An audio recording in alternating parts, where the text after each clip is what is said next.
Congratulations, you finally made it to 4 p.m. You know what that means. Happy hour. It's time to kick back, relax, and dive into the world of sports with the Young Norvelle Show. Whether you're catching up on the latest scores, analyzing the big plays, or gearing up for tonight's games, we've got you covered. So grab a cold one, settle in, and let's talk sports. Here they are, Patrick Young and Terry Norvelle. Good news, it's Friday. Bad news, it's Friday. Good news, well, we like Fridays. Bad news, that means this is our final show of the week, and then we'll have a lot of stuff, I guess, to really kick around on Monday. Hi, everybody. Welcome to the last day of the week here, as we've got NFL football, a lot of football coming up here, preseason as it is, but it's still football. We've got Major League Baseball coming into the there'll be 7 weekends left going into this 7 weekends left. We'll break that down. Brent, Beaird, we hope to hear from a little bit later with some college stuff we need to be aware of, including the big Michigan ruling that came down. I've got a lot of thoughts on the Michigan coaching situation the last 4 or 5 years, and Harbaugh and Moore and these penalties. We'll talk about that and some other college football news and notes. A bunch of Jaguar stuff, of course. It's that time, and I want to credit. I want to give credit where credit is due. I was reading earlier today, as you may or may not have heard, today out at practice for the Jaguars, Travis Hunter did not practice. He was held out. I am currently reading a story, or was earlier, by Gary Smits from the Times-Union. I want to give him some credit.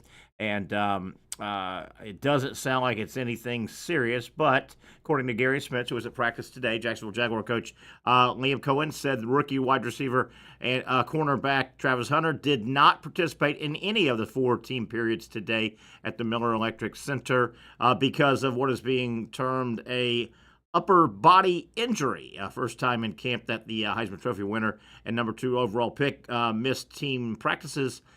Team periods in the practice. Hunter competed in 33 plays the day before in that controlled scrimmage, internal controlled scrimmage for the Jaguars, 16 on offense, 17 on defense. Upper body, quote from Cohen, an upper body deal he's got a little bit, just precautionary. When asked if Hunter will play this preseason game coming up on Sunday at New Orleans, 1 o'clock, Cohen replied, "We'll figure that out. We don't know yet." Casey doesn't sound real serious. Now, they did label it upper body because when I started hearing this, the first thing I thought of, Casey, maybe just tired legs. He may just, running around kind of rubber tired legs, but they did label it upper body. So that kind of rules that out. But I could see him getting a free day. Not that this is it, Casey, but couldn't you see him getting a free day or two somewhere? Yeah, probably. Just, he can do a lot of his, classroom stuff and probably has learned quite a bit of both offense and defense. There's an article that was out today, and I want to dive into it. Man, it's a very in-depth article, and at first glance, a writer on ESPN's front page, Mike Clay, writes for NFL for ESPN, and supposedly he does this every year. He has taken every position group and ranked every team 1 through 32, all of your position groups. And man, Casey, I don't know if you've taken a peek at this thing. It's been up all day. Really interesting. Really interesting. At first glance, and I even wrote this in a show prep list today. At first glance, I went, man, the Jaguars got hammered by this national. And then I thought, I don't know if they've got hammered or I kind of agree with most of these positions, but I think a lot of fans will just go, God almighty, this is all not a hit piece, Casey, but just kind of sometimes reality stares you in the face. Really interesting, and I want to get to that here in a quick second. Jaguars, with the game coming up on Sunday, they really, I think what has to happen, what really needs to happen with Jacksonville is the Jaguars, when they are heading back, when they are getting on their plane after everything's done on Sunday, late Sunday afternoon, they need to leave New Orleans without a hangover. And I think I'm kind of tying it into New Orleans as a party place, but they need to be a little feel good. Would you agree, Casey? The last week to 10 days, and obviously it was the performance last weekend induced, But it's been kind of a malaise hanging over this the last. Would you agree? Kind of some of the good feel has fallen off in the city. I mean, yes, but I mean, if the starters don't play, what are you gonna? Yeah. How are you gonna feel Yeah, any good? yeah, and you wonder, does the coaching staff feel what I just described, and do they feel like, okay, it wouldn't hurt to keep some starters in, give them another series, hopefully a positive series, and a little bit of a malaise. Then again, there was such a after the Travis Hunter selection, it's been a honeymoon period. It really has, and it was going to be an ugly offseason, I think. And I don't know if the Travis Hunter stuff is going to come to fruition on the win-loss scoreboard, but Casey, if they didn't make that move, I would not have made the move, and I'll be consistent and I eat crow if I have to. I would not have made the move. You know my stance. Big ugly instead of big sexy for this team. But Casey, if the Jaguars did not make the move, and let's just plug in either at 5, Will Campbell, which I would have supported, or Mason Graham, offensive line, defensive line, that might have been a great pick, and that might turn out to be a great pick if that happened. But Casey, the offseason would have felt a lot different, wouldn't it? It would have felt a lot different. I mean, yeah, definitely. Negative difference. I want to get into this. It's a really neat article, man. This guy put a lot of research into it, and obviously we'll highlight where he sees the Jaguars roster spot. And it says he does it every year. And again, 1 through 32. It's pretty in depth. I don't know if I heard Patrick. Did I hear any stirring around? No. Okay, did not. I wasn't sure. Okay, let's get into this. I think it's really, really interesting. Most of it is not pretty because the number assigned to the Jaguars on each ranking is a pretty big number. It's closer to 32 than it is to 1, which we would expect. But here we go. So 1 through 32, Mike Clay, quarterback. Number 1, Baltimore. Buffalo, Kansas City. You know that at the top. You know that. So where does Mike Clay think the Jaguar quarterback situation? And this is obviously your starter, probably not your group. If you get down to your group, it's not going to be a good season anyway. It's got the Jaguars 22. 22, Casey. Trevor Lawrence right now. A little high, a little low. I might have him a little higher than that. 1 through 32. Yeah, it's probably low. Little low, wouldn't you say? Just a hair, but yeah, he's got the Jaguars and Trevor Lawrence 22. Carolina, by the way, 23, right behind the Jags, and that's the opener. So, and obviously we know the particulars on the teams that love their quarterback. He also throws in each little group. He'll say like shakiest. And he says the shakiest team with quarterback room is New Orleans. I agree, man. New Orleans is terrible. Who are they going to beat with them? Spencer Rattler and Shuck or whatever the hell his name is. Unit to watch, he says Minnesota. I've never been big on J.J. McCarthy. I know he's new. I didn't love him throwing the ball at Michigan, but, man, people say he is. If he's healthy, they're expecting good things. All right, running back. 1 through 32 ranked by Mike Clay, writer for ESPN, NFL writer. So he takes a look at the running backs. Detroit 1, of course. They've got good backs. Atlanta, he's got 2. Philadelphia 3 with Saquon. So anyway, we kind of know the positions of the really good teams. Running back, Jacksonville Jaguars, 1 through 32. He's got them at 24. 24? Your thoughts on that, Casey? Running back, 24. Little low. Little low, a little high. I'm probably closer to thinking maybe he's got that one. I need to see probably. I'm more of a C, but he's got Jacksonville at 24. Tennessee one spot above, just curiously, at 23. But Jacksonville. So what is that? That is quarterback 22. That is running backs.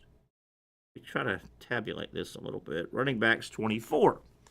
So we scroll on down. Unless he just throws darts on the board, and I don't think he does. He's a lot of work on this, isn't it? A lot of work. Yeah, and I don't think he just throws darts on the board. Obviously, Detroit, good running back room. I love Gibbs and Montgomery, 2 really good ones. Shakiest running backs, he calls the Dallas Cowboys. shakiest unit to watch. He likes maybe up-and-coming the L.A. Chargers, J.K. Dobbins, if he can stay healthy, Gus Edwards, Najee Harris. And he likes Hampton, their first-round pick. So far, Jacksonville, upper to mid-20s, quarterback, running back, overall rank. Wide receiver, let's take a look here. Cincinnati won. You can't argue about that with those guys. Jacksonville wide receiver checks in 14. Nice number. That's about right? 14? A little low. Travis Hunt, okay, a little low according to Casey. WR, wide receiver, 14. That's right there is 80% of that grade is Brian Thomas, right? Correct. Yeah. And then, I guess at 14, he's thinking Hunter's going to be good, maybe not great year one. But 14, okay, so they're in the teens in one situation. Again, the Bengals, of course, are one. All right, shakiest wide receiver group he calls the Raiders. Unit to watch, wide receiver, Tampa Bay Buccaneers. Tampa Bay Buccaneers. Gosh, Mike Evans still, all he does is get a 1,000-yard season, right? He's never not, yeah. That's all he does. Ay. All right, tight end. Jacksonville, Evan Ingram, obviously, is out of town. He was productive at the type of tight end he was.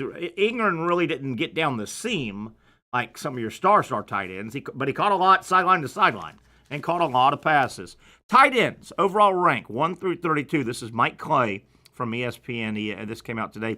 He's got the tight end play at 25. Your thoughts on that? 25 for Jacksonville, tight end. It's probably about right. About right, because there's a lot of unknown, right? Strange will elevate to 1, and we'll go from there. So, Baltimore 1, Pittsburgh 2, Vegas 3, Kansas City 4. Speaking of Kansas City, little side note here. Travis Kelce kind of looks like a henpecked every photo I've seen with Kelce the last 2 weeks. It looks like, why don't you just carry her handbag also for her? Have you seen some of the photos? He just looks henpecked. Does Kelce? All right, maybe just me. Shut up, Terry. Shut the hell up, Terry. What do you know? All right, offensive line. Here we go. 1 through 32. Philadelphia 1, Denver 2, Chicago 3, Minnesota. Tennessee at 5 with regard to the division opponent. Casey, this list ranking has offensive line, the Jacksonville Jaguars 32. DAL. Close, but would they be 32? I don't like their line at all, but 32, Casey. Called them the worst offensive line in football. I mean, they may be, but there feels like there has to be a team with a less amount of investment than they have on the offensive line. Yeah, but he's got Jacksonville 32, Cincinnati 31, Miami 30, Houston at 29. Again, Tennessee at 5. Let's take a look at, obviously, 1, he's got best offensive line, Philadelphia, and, man, were they good last year. Woo! Were they good. Now, Landon Dickerson, it looks like that injury's not anything real serious. Shakiest offensive line, according to this list, and we know, obviously, Jackson was 32, so he's got shakiest Jacksonville. Offensive line remains a massive problem area for the Jaguars and perhaps the worst situation in the NFL. Walker Little and Anton Harrison both posted poor pass block win rate marks in the past 2 seasons and are expected to be back as the team's starting tackles. The interior will have a bit of a new look as incumbent left guard Ezra Cleveland will be joined by newcomers in center Robert Hainsey and right guard Patrick McCarry. Goes on to say perhaps third-round rookie Wyatt Milam will make an impact, but it's hard to imagine this group making much of a leap. I'm in that ballpark. I don't think I would put him dead AL, but 32. So that really hurts as that kind of wraps up. So offensively, the rankings from Mike Clay from ESPN, 1 through 32 for the Jaguars. Quarterback, 22. running back 24, wide receiver 14, tight end 25, and offensive line 32. Ooh. Not great. Ooh. Now, not to be a Trevor Lawrence apologist, but that's the offensive side of the ball. Can you do a whole lot from the quarterback position if those numbers are pretty true? I mean, you got to make them better. Yeah, I guess. If the offensive line is truly the worst in the sport, then you're going to have a tough time. Yeah. I don't necessarily think they're the worst in the sport, but and the receivers are better than 14th. I think the running backs are better than 20, whatever. Gotcha. Okay, that wraps up the offense. Defensively, he starts out with interior defensive line. Seattle, he thinks, is the best in the league. They're 1, Arizona 2. Indianapolis, the Colts at 3. Wow, the Colts at 3, Tennessee at 4. So this is interior, not just defensive line, but interior defensive line. And he's got Jacksonville at 25. And I think it is a big question mark. I don't love what's going on inside at all. I like the outside, but the inside, Armstead and Mason Smith, what's he going to do for you, and on and on and on. 25, IDL, interior defensive line. 25, about right? About low? About high? What do you think, Case? With not knowing Armstead's situation, I would say yeah. Yeah, tough. About on. About on. If you know he's going to be a player, and I mean he may not be the greatest, but if you know his body's going to be there, he's going to play. He's 31 years old. He's played a lot of football. You certainly wouldn't take it any lower if you know he's going to play. Right. San Fran, the worst according to the list. Chargers 31, Las Vegas 30, New Orleans 29. Yeah, we've known this, but man, brushing up a little bit on New Orleans. God, they're terrible. They are a bad football team. They are terrible. You wish that was the opener. You do, definitely. I mean, they are miserable, it looks like. New Orleans. So, all right, that's IDL, interior defensive line. Jaguars check in on this list at 25. Edge rusher. Now, this has got to be good for Jacksonville, and it is. 6. They rank 6, and this is their strength, right? Their team strength. One of. They're two edge rushers, I think. So the Jags come in. So edge, they come in at 6. That's their highest grade, and probably will hold, I would guess. And I scanned this earlier, but I can't remember everything. Pittsburgh 1, Giants 2, Vikings 3, Houston 4, Las Vegas 5, Jacksonville at 6, 32, the other end of the spectrum. Edge rusher, Washington, the Commanders. How about this? He's got the defending Super Bowl champion, Philadelphia, at 31. Interesting. At 31, and this was edge rusher, so I guess, Philadelphia found money in their pocket. Who's that linebacker that just came out of nowhere for Philadelphia? They just signed him, to a big contract. I mean, this guy was like a street free agent, and what's his, Baum? Oh, Zach Baum. Yeah. This guy, I know he's a linebacker, but I guess they're counting on guys like that, and they probably get their sacks other areas, I guess, right? I mean, Jalen Carter, Jordan Davis. Yeah, right in the middle. Yeah, big. The Georgia Bulldogs. Tennessee 30, Carolina 29. So nice ranking there for Jacksonville. Obviously, with I think that's their position strength of the team. Best Steelers, shakiest we said Commanders. Unit to watch. The Giants, they went out and got Brian Burns. I think he came over from Panthers. Mm-hmm. Panthers. Thibodeau's still there. Man, I thought he was going to be a star. He's the kid from Oregon. Correct. Yeah, big recruit too. Big. New York used number 3 on Abdul Carter. Correct. Oh, Abdul Carter, love him. You know, Penn State's got a carbon copy of him. Dennis Sutton, I think his name is. 3-name guy. Yeah, gosh darn. That Abdul Carter, man. He's a player. He is a baller. I thought this was interesting. I don't really consider this a unit by itself, kind of. And you're going to have to help me with this a little bit, Casey. This next unit that was ranked, off-ball linebacker. Okay. So this guy's not going to go get sacks on that side of the line of scrimmage. But this was really kind, and is that Aluakon? It's Devin Lloyd. Or Lloyd. Lloyd, I get. Yeah. Off-ball linebacker, 1 through 32. Jacksonville 3 he's got. Is that high? That's a little high. Yeah, 3 though. So, Washington 1, Philadelphia 2. Jacksonville is at 3. There you go. Need something. And I was wrong. That will be the highest position group, I would imagine. At the other end of the spectrum, 32, the Raiders 31, Carolina. Speaking of teams that have been bad, Tennessee 30. Defensively so far, and how ironic, defensively, Jacksonville didn't look good the other night, and their interior defensive line, 25th, not great. Edge 6, off-ball linebacker 3. There you go. Stop it right there. Mm-hmm. Stop right there. All right, let's see what else unit they have here. I really enjoyed this article, though. Cornerbacks. Mike Clay from ESPN ranking 1 through 32, everybody at each position as a team.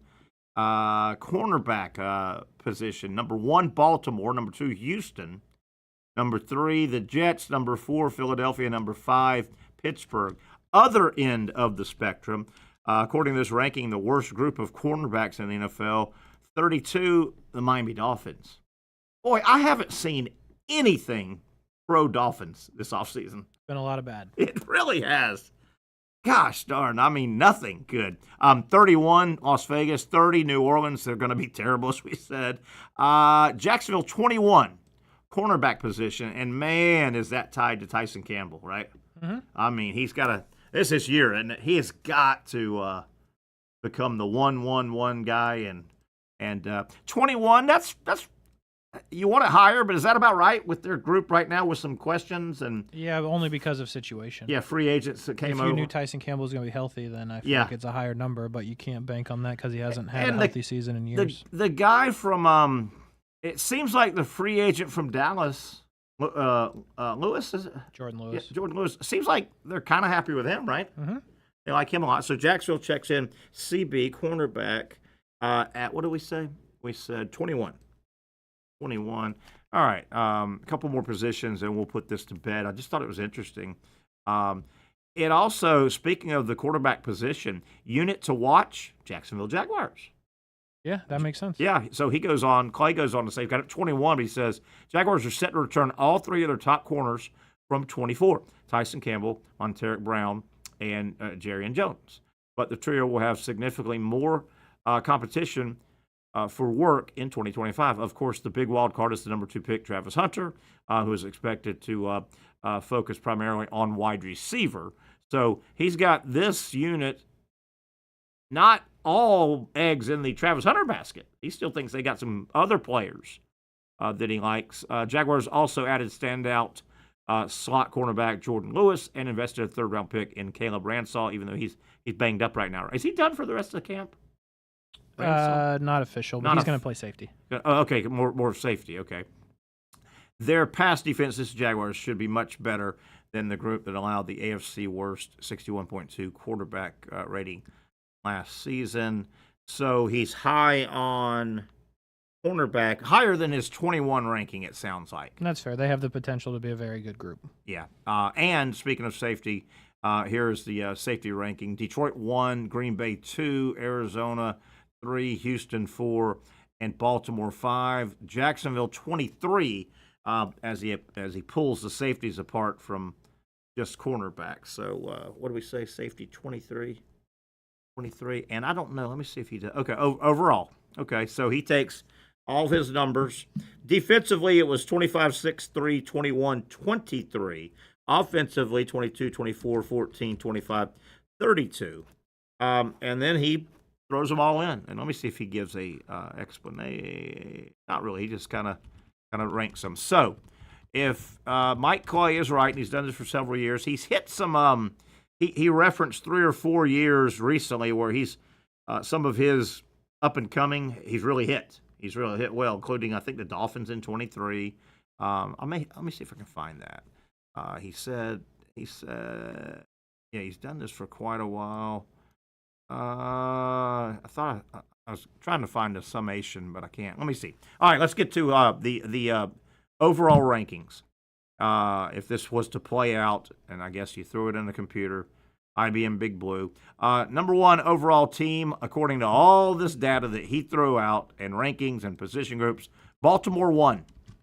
Sounds about right. Philadelphia 2, Buffalo 3, Kansas City 4, Detroit 5, the same old, same old. Mm-hmm. The same old, which probably shouldn't be shocking. Yeah, hard to argue.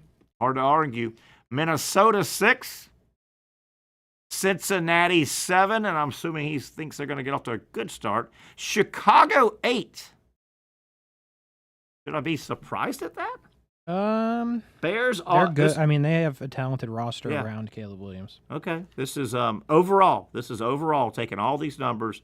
The Bucks 9, Denver 10, Chargers 11, Raiders 12, Redskins 13 off their run last year. Was this Houston? HST? Yeah, Houston. 14, about right. Green Bay 15. Halfway through, New England at 16. So let's get up to the top second half of the league. Obviously, a couple columns of 16.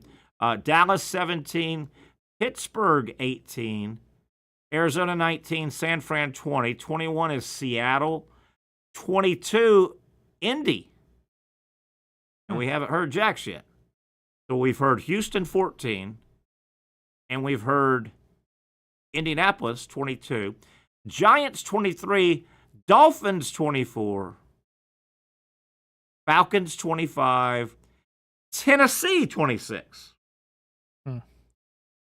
Jets 27, Jacksonville Jaguars 28, Carolina 29, Vegas 30, Cleveland 31, and the worst team according to all these data points, the New Orleans Saints. Jacksonville 28. Low for you? Extremely. 5 spots? 10 spots? Hard to say spots? I'd bump them up 5 or 6 probably. I think they're a 6-7 win team. Closer, I would say closer to, 20 than where they are. So if 18 to 21 range, probably. Okay, fair enough. So if his numbers held, he's got Jacksonville in 4th place of the division. Am I right? Yeah, tennis. I mean, ooh. See, that's the part where it's a little bit goofy because the Colts don't know who their quarterback is, and altogether Tennessee is not good. Yeah. So, I mean, as mediocre as I am on the Jaguars this coming year, I don't see them in 4th place. I don't know why. I don't know if 6 or 7 wins can get you out of but it can, right? I mean, they're going to be ahead of one of those two teams. Yes, probably both. And possibly both. If they can carve out that 8-9 win, which I think it's going to be hard, they've got to get 4 from those two.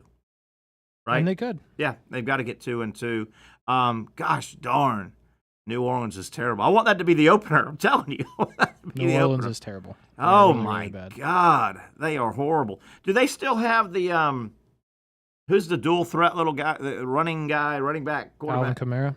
No. They still have him, obviously, but the quarterback, the switchblade quarterback guy.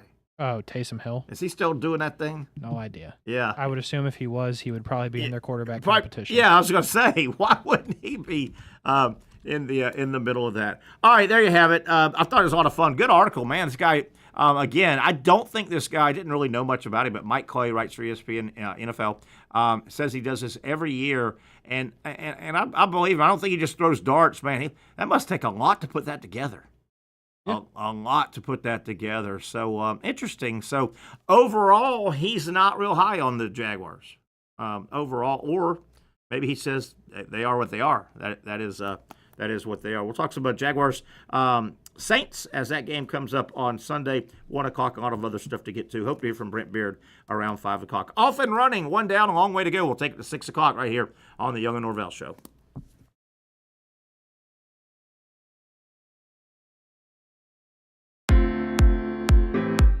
At Southeast Orthopedic Specialists, we know pain and injuries can stop you from doing what you love.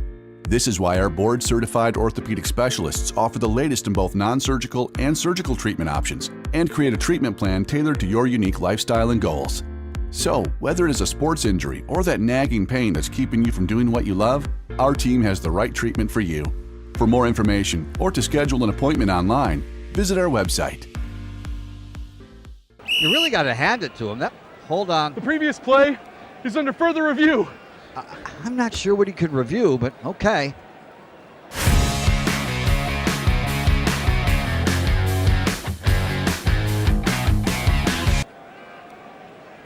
Sure has been a while. Dine in at Hurricane Grill and Wings for the football season. Well, there he is. Oh, what is that?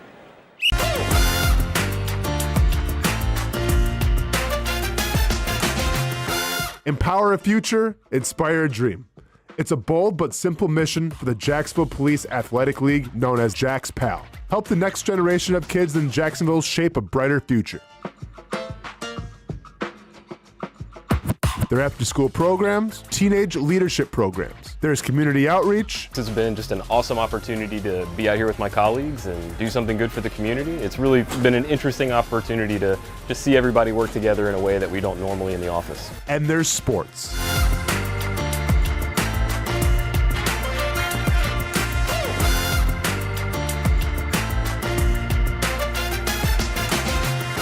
There are also ways you can help the next generation with a donation of any kind.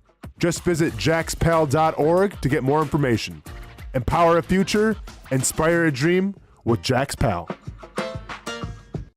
Finally, a family atmosphere, kid-friendly restaurant with a real sports bar feel. Bricks Jax Beach features all of that and a large, climate-controlled covered patio with misting fans and heaters for all seasons. Mix in an extremely diverse menu that features the most quality and affordable steak at the beach, and there's no reason not to enjoy your next lunch, dinner, happy hour, or big sporting event at Bricks Jax Beach, 300 2nd Street North in Jacksonville Beach. See you at Bricks Jax Beach. There's a saying in sports, you can't win them all, but you can win a lot with good folks on your team. Like that one painter, First Coast. It's tough to beat the sun in Florida, so your home fades. It's tough to beat that HOA when they come calling. Beat the sun, beat the HOA with that one painter, First Coast. And it's a good time to do it.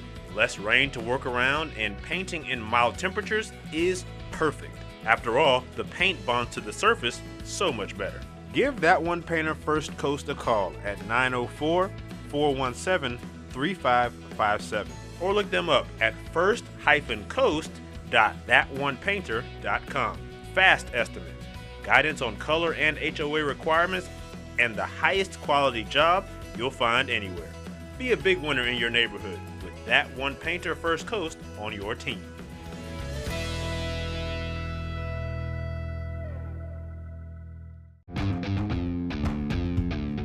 When you think sports, you think Action Sports Jax, the official station of the Jaguars, on location for every game. But the most experienced team in town doesn't stop there. From high school football to the big events in the area, Action Sports Jax is always on. Now, we take that to a new level. Action Sports Jax 24/7 is around-the-clock coverage of the teams you love and the moments you can't miss. The best local sports in Jacksonville on Action Sports Jax 24/7. All righty, they will be heading out, I guess, packing stuff up there and heading to the airport tomorrow as the Jaguars take off to New Orleans. Preseason game 2 of 3. News out of camp today, if you're just tuning in and have not heard. Travis Hunter was held out of practice today, all 4 periods. The prognosis is vague, upper body injury, and sounds like it's not real serious. I think Cohen actually said that, Coach Cohen, in the article I read from Gary Smith. But Hunter did not practice today. No word on will he work out really and run around on Sunday. So another little storyline we will follow. A lot of stuff to get to. Brent Beaird, we hope to have about 5 o'clock today. I want to talk about the Michigan situation. 2 most recent Michigan football coaches have been suspended. I mean, I think that's kind of a big story. But I know Harbaugh ran to the NFL, but I don't know. We'll get into that. Unique situation offseason that Ohio State and Ryan Day had his team do, that he could only do it, I think, if they had won a national title, which they did. And really surprised who just got the highest defensive coordinator paycheck in college football. Surprised me. I'll kind of tease that until we get Brent Beaird on in a little bit and talk about that as we go. Non-sports story, Casey. So I'm heading here to the studio today. It's probably 3:15 or so. Minding my own business, coming down. I'm coming down Atlantic Boulevard. Okay. And a lot of traffic. It's a very, very trafficy week with school going back in. It is. I don't know if you noticed. I'm not on the. I'm not. You have, yeah. I agree. And I'm not in the morning time. I haven't been in the morning. I'm sure it's busy as well. That peak morning time. But boy, this afternoon, every afternoon, right? It's miserable. Yeah, it's really tough. So I'm at one of the red lights here on Atlantic, heading up to head to the studio. It's about 3:15. And you're backed up, waiting, taking 3 or 4 cycles to get through the light, to get onto Hodges. So I look over, and to tell you exactly where I'm at, I'm right even with the turn into Queens Harbor. And, outside of Queens Harbor, that is a nice area. They've always taken good care of the grass and the foliage, and yeah, really nice. It's a nice front porch to Queens Harbor. So I'm sitting there, Casey, and I'm sitting there in my car just kind of waiting and looking over, and man, that's nice. And I look, and I see some movement on the lawn over there. Okay. And I look again, and it's probably 1.5, 2 feet by 2 feet. It's red, and it's moving. And I'm like, what? And you know what it was? It was an automated lawnmower. It was almost like, what's the vacuum that you let go in your house? Yeah. What is that called? What the hell is that thing called? It was like that equivalent of a lawnmower. How about that? And it was just going and going. And I'll tell you one thing. That grass always looks good. It looked great. It was doing a good job. I don't know how they program it and all, but yeah, it was just doing its thing, man. That's wild. Just doing its thing. I didn't know that was a thing. Roomba. Is that what it is? Yes, Roomba. It's like the mowing, and I've yet to see one of those. I've yet to see one. I've never seen one. And I've heard they were coming, and obviously it'd be neat to know how. You got to put coordinates in or something, right? You got to tell it where to go. Yeah, definitely. Because you don't want to cut. Right next to it is Chick-fil-A. Unless they give you a chicken sandwich, you don't want to cut theirs for free. No, not even a little bit. No, not at all. But that was pretty cool. I have yet to see, and have you seen the? I guess it's called automated cars, the driverless cars. Yeah. Have you seen one? I've been in one. Stop it. Mm-hmm. Here in Jax Vegas? No. Yeah, I was gonna say. No, I've been in one at Phoenix. Whoa! Hold on. Hit the rewind button. Let's rewind this thing. Mm-hmm.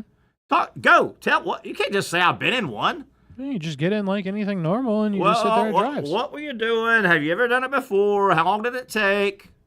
How did it know it was you? You scan something. There's like an app, at least in Phoenix, the one that I was in.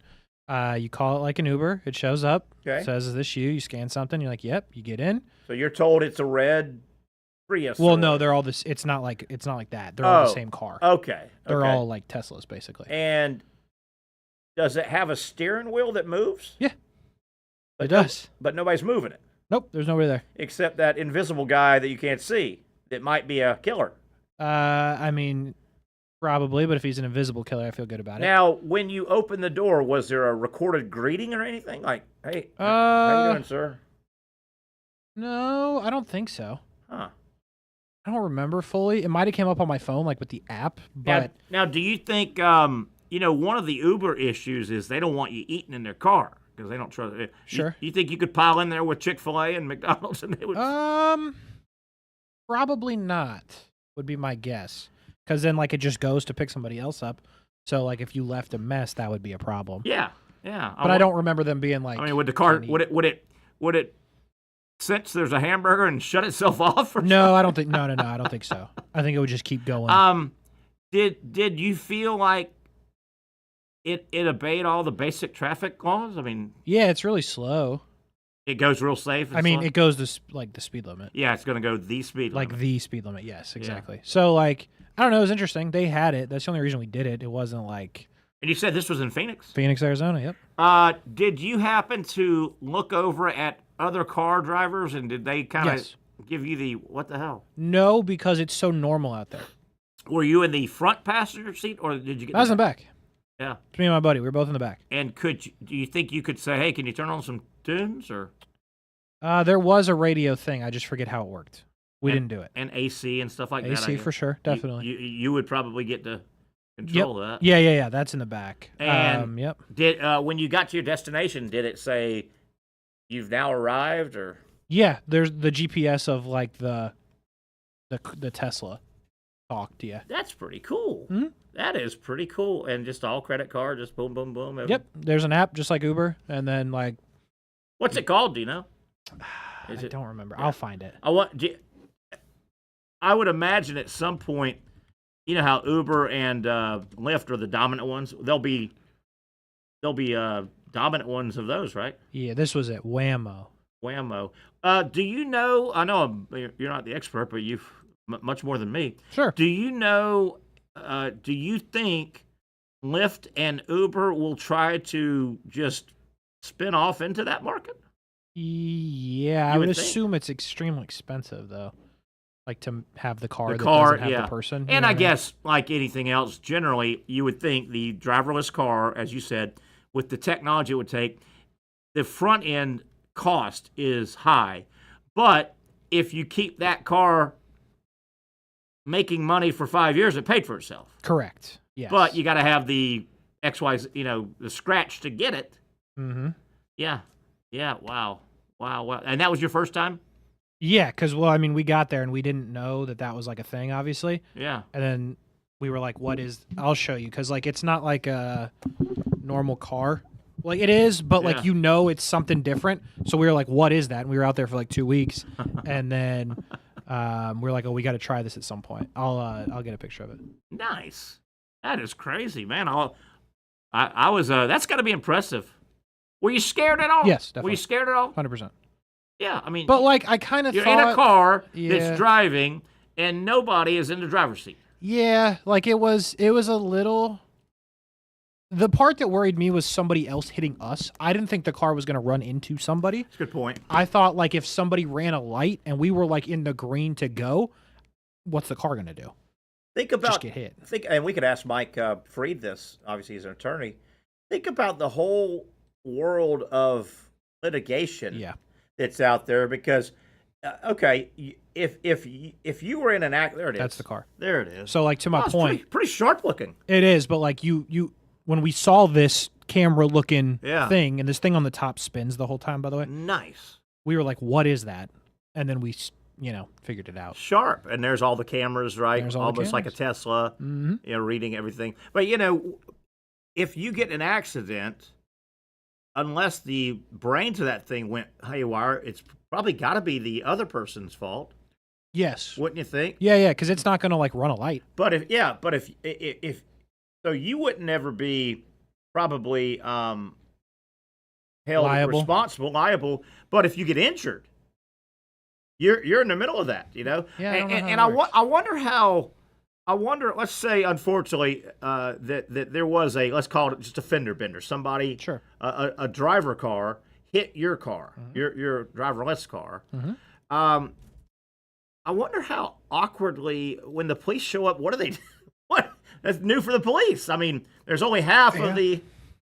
Yeah. There's got to be something there. When we were talking about, because we were in the car talking about it, because I feel like that's probably what most people do. Like, what do we do if it crashes? Yeah. My concern was because, the way that the cameras work, when the light is yellow, it stopped. We're stopping. Most people go, right? If you're, right there. Yeah, sure. If this car's next to the yellow light, it's stopping. Okay. So my thing is, I feel like it's most likely someone thinks you're going to go. And they're going to reel in. Right? Rear end you, yeah. So that was how I thought it would happen. It didn't, but I'm sure it does. And you said there is no steering wheel. No, there's a steering wheel. Oh, there is. Okay. Mm-hmm. I was going to ask you, if there was no steering wheel, does it look like those cars could be retrofitted? Because at the end of their life, they'd probably want to just sell them as a car. Yeah, I'm guessing you could, hop in there. And that car looked sharp, I thought. I mean, I saw, it needed the GPS stuff and all, but it looked pretty sharp. Yeah, it was cool. Man. And, in theory, I don't know if this is frowned upon, but, if you had that many people, I guess somebody could sit in the driver's seat. I don't know if you're allowed. But, if you had that many people, I would think you could just sit there and not touch anything. I don't know. I didn't really think about it. Would you trust some of your idiot friends doing No, that? not mine. They'll start touching the steering wheel. Next thing you know, we're in the desert. The first and only time a human has actually got this car in an accident. Yeah, they would. That's exactly how it happened. Einstein got in the front seat, and It was so cool. It was cool because it was so normal. out there. Yeah, like this. Because we did a lot of research on it because we were really interested. And my one buddy's a doctor, so like he was trying to figure out how it worked because he's like smart. I was like, dude, just give up. Like, let's just accept it. But Phoenix is like a test market. Okay. For this, or was, and now it's like official. But like they've had it now for a while, to where it's like, if you're in downtown, they're just driving around in circles, and like you hit the button and it comes to you, and like easy. What was that automobile? Are those automobiles? They're not gas powered? Electric, yeah. They're electric. So at some point that car would drop you off and then go to the nearest charging station. Yeah, I would think so. I didn't see it happen, but I kind of assume that's how it will go. Man, this is creepy, but it's cool. We knew it's coming. I mean, it's been talked about for 5 years now. We've heard they're coming, and they are. I mean, if you go to Phoenix, you should try it. Absolutely. Was the price high? Was it No. It was. I mean, it was normal. An Uber, Lyft. Yeah. I don't even remember, but like it wasn't like holy crap. You know what I mean? It's like, we just got in and did it, and it was normal price. You think that'll take over New York City? I mean, that's the taxi capital of the world. See, like here's my thing with New York though: the way people just walk out into the road, or like the bicycles. God, I feel like it's a little sketchier. You know what I mean? Yeah, and with that car being so safety minded, it would never go anywhere. No, it wouldn't. I mean, you'd go 10 feet and stop. It would feel like the guy off the sidewalk's coming in. So exactly, yeah. So I'm sure at some point it will probably, but it feels like New York would be a difficult spot where like that's not really happening in Phoenix. Like people walk, but when it says walk. Yeah, it was cool though. Man, that is really neat.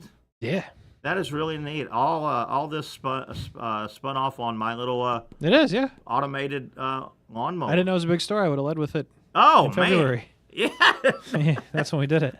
No doubt. One other thing I was just going to throw out here. I was down at the arena this morning working. It's not in sports, but Nate Bargatze. Mm-hmm. You familiar with him? Yeah, for sure. Yeah, huge. Hottest comic right now, probably. One of. Yeah. I don't know about the. Yeah, but Shane Gillis pretty big. Shane Gillis pretty big. And actually, he just came through. He did? And it's funny. If I remember right, and I was a little bit ill, I think, when Gillis came through. I might have been supposed to be working his show, but I was having some stuff going on.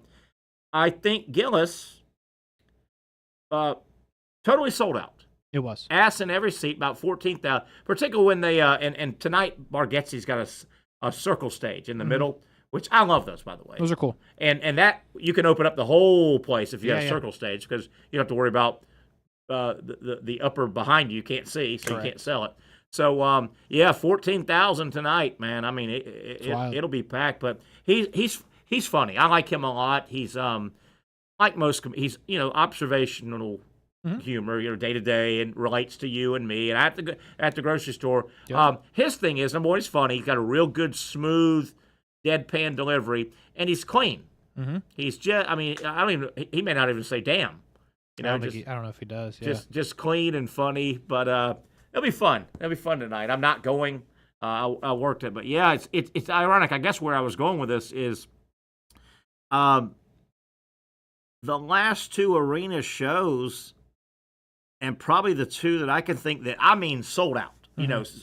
Ass in every seat. There's probably about 12,000 hard seats in our arena downtown, ViStar, but like there'll be 2,100 chairs on the floor. Sure. Yeah. So about 14. But the last two total sellouts I can think of were not rock and roll or concert music. It wasn't basketball comedians. Yeah. Comedians. I mean, Gillis was here not long ago. That was a couple months ago. Yeah, and that was a sellout. Yes, it was. He's real funny, right? I haven't followed him that much. Yes. Is he dirty? Or can get? Yeah. Yeah, like it's you have to be into it. Like if you don't know anything, and you show up, there's a scenario you hate it.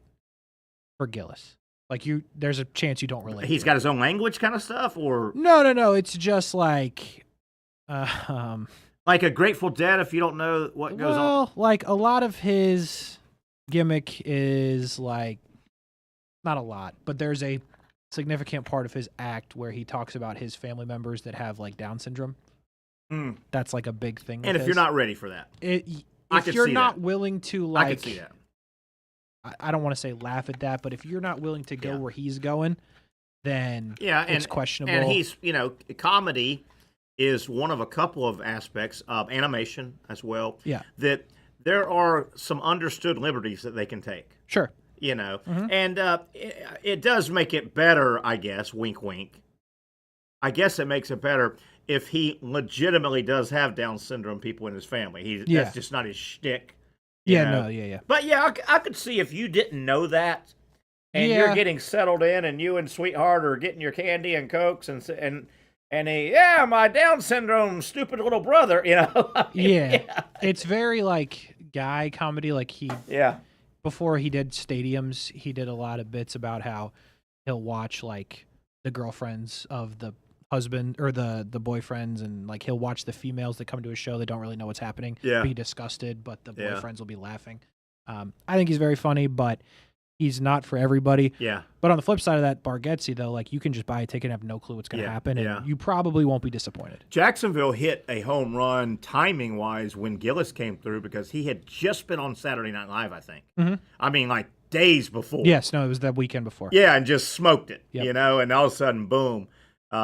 There he is. Yeah, I think he's very funny. Real quick, this is a spinoff, how we got on this non-sports topic, which is fine, a little bit. The automated mower. Okay. That got us into your car, driverless car. Yes. But the automated mower that I was looking at on the side of the road at Queens Harbor today, that got me going back on a topic from yesterday. I'm still mad at how many buttons I have to hit to turn on my TV. Oh, you're still mad at this. And I found the paper. I couldn't find it yesterday. I literally wrote down. Oh, okay. How much? So here's the paper. Okay. So I'm looking at this lawnmower that doesn't have anybody pushing it. And we've got that technology. And then I'm thinking, but it takes me 800 buttons. Here's fair point. Here's my TV. Okay. When I go home tonight, and I want to turn on my TV. Okay. I have to, number one, hit the power button. Power button. I then have to hit source. So it'll, and then I gotta scroll to your right source. Scroll to the left, and then scroll down. So at this point, I've hit like 9 buttons. Okay. I got to scroll all the way down to hit YouTube TV. When that pops up, and this is one you said I could save. I see Terry Norvelle and I see Kendall Norvelle, and she's since moved out. So maybe I can you kick her out, it'll say automatically go that? to Terry Norvelle. Okay, well, not out of your house. Well, she's already out of your house. But if you kick her out of the social media, so then it'll go right to Terry Norvelle. So that'll save me from 10 to 9. That'll save you, Then when I pop up, I have to hit the left button to get all the way to the column, to go all the way down and say Terry Norvelle wants to go to YouTube TV. What the hell kind of TV do you have? I have a Samsung. Maybe get a new one. Then I have to hit, a big white box comes up, and I have to click this big white rectangular box that says go to YouTube TV. What the heck? Then when YouTube TV, I have to scroll over. It's at the top. I got to go over one side, and I got to click on live because I want to be watching live YouTube TV. Yeah, now I'm with you. Yep. Okay. The YouTube TV and interface. then I have the option to scroll my history boxes. It'll say ESPN, and it'll say AMC. I'm watching Mad Men, blah, blah, blah, blah, blah. So at this point, I'm about 14 clicks in. A lot of clicks. And, yes, so that's the end is basically I can click history, or I can start going to my scroll down what I want to go straight to. My guide. Your guide, yeah. My guide. So that's about 20 clicks just to sit down and watch. Yeah, I mean... It drives me nuts. So, and I've got here, look, right here. I'm going to circle it. I'm circling it right here. Lord knows if in one of those 20 clicks, I hit the wrong button. Correct. You're way back at... You're batting leadoff. Yeah. You're batting leadoff again. So I'm trying to. God almighty. Yeah, I think you need a new TV. It's only about 5 years old. It sucks though. Ah, man. I mean, maybe try the TV from upstairs that we were talking about yesterday. And you know where this really, it's this time of year that really chaps me because Absolutely. there's times I'll rush home and it's a Saturday. Let's say I want to watch college football all day, all night. Let's say I'm rushing home. It's 5 minutes after noon. I'm running a little late. Gym, grocery store, whatever. Ohio State's playing Penn State. They've already kicked off. It takes me 5 to 10 minutes to get the TV going. That's tough. It takes me a good 2 to 4 minutes. Yeah, that's just not good. And if you know a game has already started that you want to watch, that's a long 2 to 4 minutes. It is. I could argue with you. What are the odds they're running the kickback? It's a long. All right, so check this out. This is my TV remote. Okay, yeah. But it's a little different. Yeah, but I want you to pay attention to these 4 buttons here on the bottom. Okay, all right? There we go. So on Amazon Prime, you can basically, because this is a Roku remote, all right? Okay. Not Samsung, Yeah. Roku. I have a Roku. Okay. And I bought an Amazon remote in which these buttons that you see on the bottom, one of them is YouTube TV. Yeah. So when my one of those is much more busy, but I think I might have some of those YouTube TV buttons. So I go home, I hit TV power up top, Okay. and I hit YouTube TV, and guess what? I'm there. Really? I'm there. Couple of scrolls to find, what I'm looking for. But again, my channels at the top are like what I watch. Well, let me tell you this. This was about a year ago. Uh-huh. And there's really nothing in the world worse than when you have to call like your TV people, your provider. I can't imagine doing that ever. Yeah, I had to for some reason. I don't know what. Something got knocked out of whack. Okay. And I actually had to call, and I got a person online. And while he was fixing it, he reset I couldn't remember a password or something. Sure. And he was a nice guy. And I go, hey, man, listen, I'm dead serious. I said, hey, excuse me, can I ask you a quick question? And I told him I said, man, is there anything I can do about? And he told me, there was one thing he told me I could do, and he did it with me. On the bottom of my screen, a lot of times there's a bunch of options. It'll say all that Hulu, YouTube TV. Sure. And YouTube TV was like the 14th one down. He goes, you can move it closer, so you only have to click 4 times instead of 14. Yeah, I'm sure you can. But that's all he said I could do. Yeah, I mean, he's not going to tell you to get a new TV. That's what I'm telling you to do. Oh. I'm telling you, Roku's the way to go. I don't want to change right now. It's close to football season, though. Because, man, it could take me 2 months to get this thing right. You know? Yeah. So you got to understand, technology doesn't work for me like it does normal people. No, I know. I mean, it's a whole I've seen other in game. action. Yeah, it's a different game. Yeah. And it's not me. There's a conspiracy out there. Huh. The conspiracy, I'm telling you. Between technology and you. They don't like me. Yeah. I think the technology people know that I'm so smart anyway. They need to slow me down a little bit. Yeah. I think that's what it is. I mean, the part that throws me off is you can figure out how to chat GPT. I love that, man. But you can't get on YouTube TV. I love that chat GPT, man. It amazes me. I tell you, I love that. No, I mean, it's great. I'm not, but by the way, that has really helped because I don't have a, is Siri tied to iPhone? Yeah. Okay, so Siri is everybody's helper if you got an iPhone. I don't have a helper. ChatGPT is my helper. Yeah, I mean, it's great. We use it today. Austin had this bug on his car, and he was like, what bug is this? So we screenshotted it. You mean literally a bug? Legitimately a bug outside in the parking lot on the car of his What truck. was it? Well, we didn't know, so screenshotted it. I sent it to ChatGPT. In 2 seconds, it was like it's a water scorpion. Is it deadly? No, it's not a real scorpion. It's kind of misleading. That's a tough word, too, and it's scorpion. Yeah. But Yeah. it's just this ugly stick-looking bug thing. But Austin was concerned. We sent it in, and we got an answer in literally 2 seconds. Did he smush it? No, he Or said was he he- just got in the car and drove away. Or was he scared of it? He was he was scared enough yesterday to send us all a video of it. What color was it, you said? Dark. Yeah. Isn't that amazing? So you took a quick photo and Mm-hmm. and that's a man-eating scorpion. Yeah, let me It'll get this over spit here. something in your eye and you'll go blind. So here's what's crazy about You that. remember that bug when you were a kid? Suppose there's a bug, it could spit in your eye and you go blind. I think that's a wives' tale. I've never heard that once. Yeah. This bug though, so we send it to ChatGPT. It tells us what it is. Nice. And then it was like, "Do you want me to tell you what it does?" And I was like, "Sure, why not? I'm here." And then it gave me this whole thing. And then it was like, "Do you want to know how it kills prey?" And I'm like, "Sure, why not?" So anyway, the point is, this bug, when it kills prey, if this thing would load, I'll show it to you. But there's like a big long needle type thing that this bug has, and it basically like stabs the other things that it eats, and then like squirts stuff into that bug, and then like drinks it. What? I swear.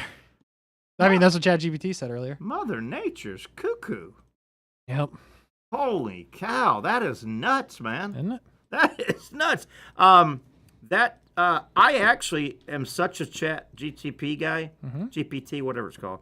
GPT. I think I actually pay like $5 a month. So do I. To get an extra something. I do too, because I make a lot of stupidness for the show earlier in the day. And you need to spend money to like have them make you stuff. I found that I don't use it as much making stuff, but yes, I do make stuff. Oh, yeah. I do a rundown every day, but they just put little emojis. Yeah. But if I wanted to get anything, when I first got, you know who turned me on to it? Patrick. How about that? Patrick a couple of years ago said, "Man, this Chat GTP is great." So, but yes, you could do the free, and I started out doing the free, and it wasn't too long. I didn't want to do a whole, presentation, but I wanted to get a little more. And it said, well, to do that, you need to have a $5.99 or whatever. And I think it's good money. It's good money. I agree. I made a whole sort of kind of. Do you remember Nick, Tennessee fan Nick? Yeah. He used to work here. He moved to Tennessee, and so we killed him off. Oh, right, good. as a gimmick. Good. And he can't swim. So I asked ChatGPT. I sent it pictures of Nick, and I said, "Can you make my friend drowning?" And they did. Nice. And we made a whole video. Anyway, this is the bug. Holy cow, that looks mean, and he's sneaky, man. He blends in. So this thing on the bottom here is like a big long needle. Oh my God. There was some argument about what that was. I had my thoughts, and they had their thoughts. And as it turns out, that's part of him at the bottom? Yeah. That's the needle thing. Wow. So I thought that was called a reproductive organ. Yeah, sure. As it turns out, it's not. This is a water bug, and the long thing on the bottom, like sticks up it's like a breathing tube, if you will. That is awesome. Yeah. That looks like a nail with some hypodermic needles, and man, that guy looks. But all in all, you found out he's not too. Yeah, he's fine. Yeah, he's not too bad. It can also fly, by the way. That thing is a water scorpion. It works as the long thing at the bottom works as his periscope and his breathing thing. That is correct. That is really cool. I know, right? And he's got other power. He scared the bejesus out of Austin. 6'6" UFC fighter Austin Lane was very concerned about this. He came running in. There's a bug on my car. There's a bug on my car. And I was like, all right, let's figure out what it is. Are you one of these guys? You're supposed to. And I couldn't do it when Kendall lived with me because she goes nuts when she sees spiders. Okay. But there's kind of a rule of thumb I hear. You're supposed to not kill spiders. Supposedly spiders around the house are good. I had no idea. Have you heard that? I had not. Nobody told me that. But then somebody always says, what about a brown recluse? It's going to get you and kill you. Does a brown recluse ever kill anybody? You've heard that story, right? I have. Yeah, I've heard that multiple times. It's a brown recluse. It's going to kill you. I mean, it's never killed anybody that I know. I know. So, you're also supposed to be very kind to snakes. Not a chance. Supposedly, snakes are good around the yard and all. They do good. They kill bad stuff. And I'll kill any snake. Yeah, they got a bad connotation. The way they're the worst. They just hate them. Just the way they snake around.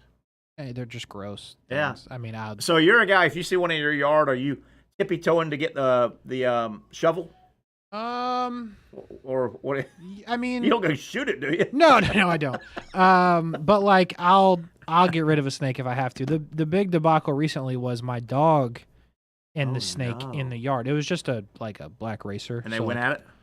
Yeah, because my dog's a moron. Yeah. And this snake was trying to jump our fence, and I'm dead serious when I say that. Yeah. It was trying to go up the fence. Sure. And the dog's got it in its mouth, so I had to go and get the snake out of the dog's mouth. How'd you do that? You know what? If you thought quickly, what might have worked if you could have gotten to your water hose and sprayed your water, your dog might have just. Yeah, that's a good point. They say when you walk up on two dogs fighting, if you're near a water hose, that'll do it. Really? Yep. That'll do it. But yeah, I just grabbed a snake out of the dog's mouth, chucked the snake. Oh, you grabbed it? You're crazy. Yeah. I mean, the dog did start to like drop it because she knows that I was screaming at her. But have you ever seen a honey badger get a hold of a snake? I have not. Oh, they real serious. And huh? supposedly the venom has no effect on the honey badger. You know who else is like that? I think a mongoose. Isn't a mongoose and a snake? Don't they go at it pretty good? I've heard that. Have you ever? You want to have you've never seen the? It's a true, almost like a National Geographic. And they're following a mongoose around, you know, and how they do those great cameras and all. Yeah. It's very, very, very educational. Mm-hmm. But this like 10-minute thing is on the honey badger. Okay. This got really popular 15 years ago when honey badger was at LSU, and he was about to go to the NFL. You know, honey badger from LSU. Yeah, the human. Yeah. Yeah, and he just retired. Actually, had a real good career. You know, he was so good in college, good in the NFL. Mm-hmm. Somebody, and you could find this on YouTube, and you'll laugh. Don't do it. You'll laugh. Okay. So they take that honey badger, and he's a bad dude, man, in the wild. Okay. Honey badger's little, and they call it like maybe pound for pound the baddest ass out there in the jungle. How about that? So they take this serious, and they transpose it with a narrator. Oh, okay. And the narrator's got a kind of a funny sachet voice. Mm-hmm. Oh, is it funny? All right. And they follow him around, and this honey badger's going up a tree, and he's hungry, and he sees a snake, and honey badgers like snakes, so he starts trying to kill it. That's awesome. And that thing's striking him, and he doesn't care. Good. He says it goes one point, whatever the venom does after so many strikes, it'll knock honey badger into a quick sleep. That's amazing. But then he'll pop up like 2.5 minutes later, ready to go. That's awesome. Hey, I mean ready to pick up. Yeah. That's cool. If you get a second, look up YouTube honey badger, the funny one. The funny one. Oh, make sure my to get God. the funny I one. mean, honey badger. I know it. Honey badger is a bad dude, man. All right. Now, I don't think he looks for his everyday life is just. Yeah. And he likes to eat snakes. I respect it.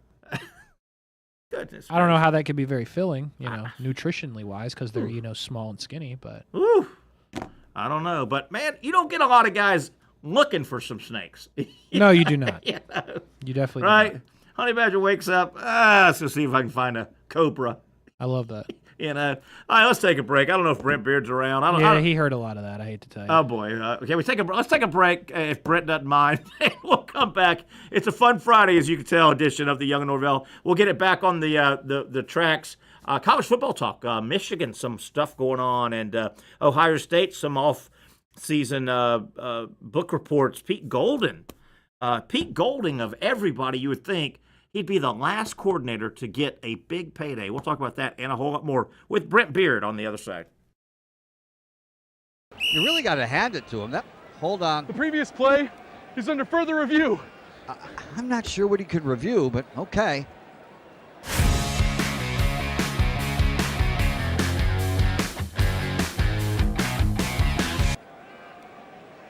Sure has been a while.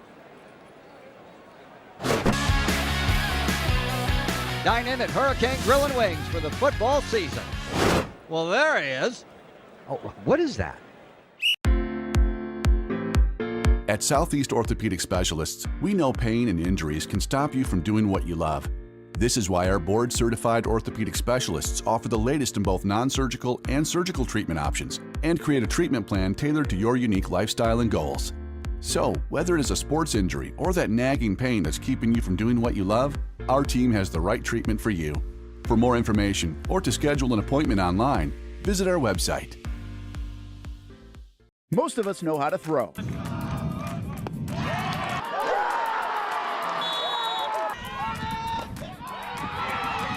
But you need to know what to throw. I'm not talking about footballs, baseballs, softballs. We're talking about those items you need to recycle. Republic Services explains it easy. Recycling simplified. 1. Know what to throw. When in doubt, throw it out. 2. Empty, clean, and dry those materials. It takes an extra minute, but it makes a big difference. And 3. Don't bag it. This makes the recycling process faster and more efficient. This is a look at the Republic Services North Florida Recycling Center. You can make this process even more efficient. By utilizing those 3 steps, Republic Services can help you become a better recycler in your home. Learn more at recyclingsimplified.com. Finally, a family atmosphere, kid-friendly restaurant with a real sports bar feel. Bricks Jack's Beach features all of that and a large, climate-controlled covered patio with misting fans and heaters for all seasons. Mix in an extremely diverse menu that features the most quality and affordable steak at the beach, and there's no reason not to enjoy your next lunch, dinner, happy hour, or big sporting event at Bricks Jack's Beach, 300 2nd Street North in Jacksonville Beach. See you at Bricks Jack's Beach. Baker's Sports. It's a hometown business filled with hometown people trying to make you feel right at home. Chris Conley, Jacksonville University. Walker Wright, class of 2018, West Nassau High School. Michael Young, Fletcher High School. Baker's Sports started in a grassroots way and now outfits much of the Southeast. Will Olive, Mandarin High School. Go Stangs. High school sports, travel sports, youth sports of all kinds. They are a one-stop shop carrying Nike, Adidas, Under Armour brands, and more. Vincent Caldes, Oakleaf High School. Tony Mazzio, Sandwood High School, class of 2002. Samuel Coffrin, Paxton School for Advanced Studies. Whether it's sports teams on the field or it's your team in the workplace, like our Action Sports Shacks team, and community events like the Dream 18 Golf Tournament, and many others. Cole Tilley, Hilliard High School. Reagan Webb, Eagles View Academy. Look good, feel good, play good with Baker Sports. Custom sports apparel since 1997. Shop with the hometown team at bakersport.com. The rhythm of my heart is beating like a drum, with we are more rolling off our tongues. Never will we roam, for we know our place is out. Where the ocean meets the skies, we be sailing. Where the ocean meets the skies, we be sailing.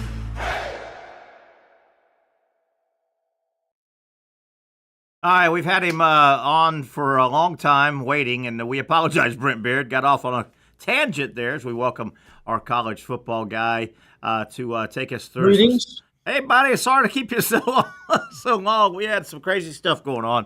How you doing, man? Friday, hot Friday out there. It is. We are a week away from some football. How about that? Will whet our appetite. We're 2 weeks away, or less than 2 weeks away from the real thing. Yeah. Having 6 SEC teams on the road. Yeah. In the first week is pretty exciting. The Michigan stuff is out. Yeah. Yeah. I kind of question if they have learned anything from it, but they got fined a lot of money. Yeah. And now one thing I am glad the NCAA is getting away from is this silly taking away vacating wins. Yeah. Absolutely. I've always thought that if you won the game, yeah, you deserved to get credit for it. And I mean, basically what happened was Michigan, Terry, is going to get 4 years probation, $50,000 fine, plus 10% of the football team's budget, to fine equivalent to loss of 2 postseason, but they're not losing postseason. Yeah. That's a 25% reduction in football official visits, 14-week prohibition on recruiting. I mean, is this kind of where we are? Yeah. That's what I'm reading is we're not going to really punish anybody anymore. They're just going to spend a lot of money. I mean, $30 million is a big deal. I mean, they're out about $30 million. That is a big deal. But, I feel for the NCAA a little bit. A lot of people, NCAA, they never do anything. They don't put the hammer down. There's a lot of areas you got to consider when people say they need to put the hammer down. That's all. I hate to use this analogy, but I'll use a history analogy. There have only been 2 out of anger detonations of a nuclear bomb on our world ever, and the United States detonated them too. Yeah. Hiroshima and Nagasaki, right? Right. Well, you know, drop a nuclear bomb and end it. Well, there's a lot of collateral damage and a lot of innocent people that fall. So what I'm trying to make is, a lot of people say, well, bust this school down.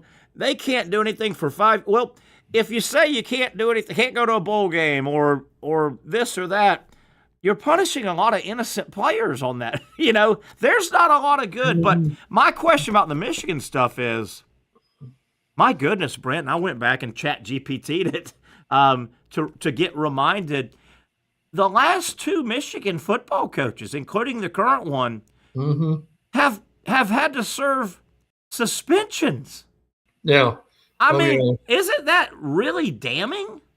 I mean, Harbaugh, I look back, Harbaugh, he got in trouble really good twice. He and Michigan self-imposed because he got caught working out and practicing when in COVID when you weren't supposed to, okay? Yeah, well, they self-imposed. Well, then he got wrapped up in the sign stealing.